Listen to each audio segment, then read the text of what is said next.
Nagbabalik tayo sa huling yugto ng ating online viewership ngayong araw po ng Martes, March 26. At bago natin umpisahan ang ating online viewership ay humihiling ako na pakisubscribe ang aking YouTube channel.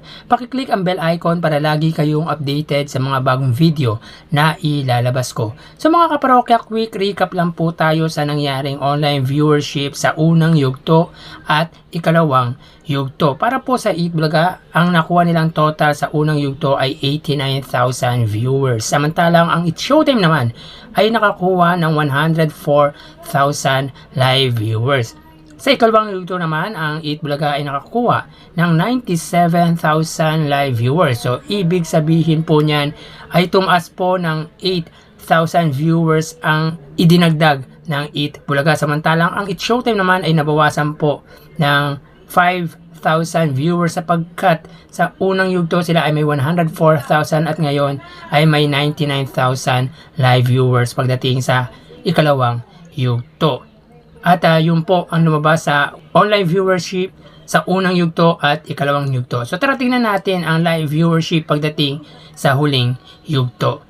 Para po sa Itbulaga under TVJ Facebook page na may 2.1 million followers at sa It's Showtime naman na may 17 million followers.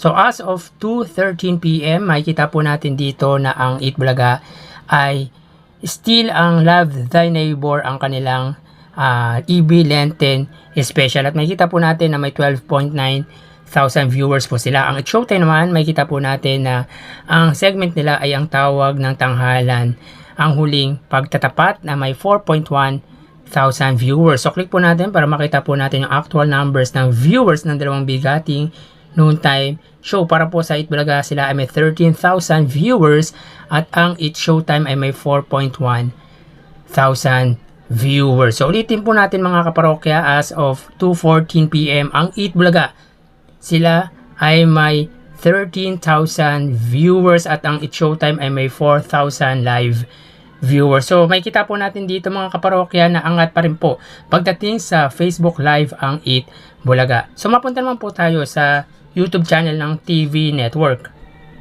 Para po sa Itbulaga under TV5 Philippines na may 1.71 million subscribers at sa It's Showtime naman under ABS-CBN Entertainment na may 47.2 million subscribers. So as of 2:15 PM ang Itbulaga under TV5 ay may 31,000 viewers, samantalang ang It's Showtime under ABS-CBN Entertainment ay may 58,000 live viewers.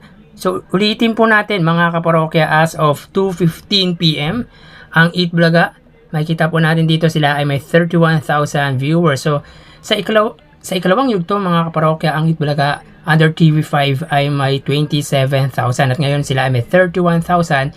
Ibig sabihin ay nadagdagan po ng 4,000 ang viewers ng TV5. Samantalang ang It's Showtime under ABS-CBN Entertainment ay may 56,000 viewers. So sa ikalawang yugto sila ay may 63,000 at ngayon ay may 56,000. Ibig sabihin ay nabawasan po ng 7,000 ang viewers ng It's Showtime. Magkaganon man ay angat pa rin po ang ABS-CBN kesa sa TV5 sa kanilang online viewership. So mapunta naman po tayo sa main YouTube channel ng dalawang bigating noontime show para po sa Itbulaga under Itbulaga TVJ YouTube channel na may 890,000 subscribers at sa It's Showtime under ABS-CBN It's Showtime na may 2.07 million subscribers. So as of 2:17 PM ang Itbulaga sila ay may 64,000 viewers, samantalang ang It's Showtime ay may 25,000 live viewers. So dito po sa ikalawang yugto mga kaparokya, ang Itbulaga sila ay may 61,000 at ngayon tingnan po natin, sila ay may 64,000 viewers. So, ibig sabihin po ay nadagdagan po ng 3,000 viewers ang Itbulaga. Ang It's Showtime naman sa ikalawang yugto, sila ay may 35,000 at ngayon sila ay may 25,000 viewers. So, ibig sabihin, nabawasan po ng 10,000 viewers ang It's Showtime sa huling yugto. Bali, ang total na nakuha ng live viewership ng dalawang noontime show para po sa Itbulaga sila ay may 108,000 8,000 live viewers. Samantalang ang It's Showtime ay may total na 85,000 live viewers. So yan po ang lumalabas sa kanilang online viewership pagdating sa dalawang bigating noontime show. So bukas po matutunghayan nyo na naman ang panibagong yugto ng ating online viewership ng dalawang bigating noontime show. At magpapaalam na po ako. Thank you and God bless.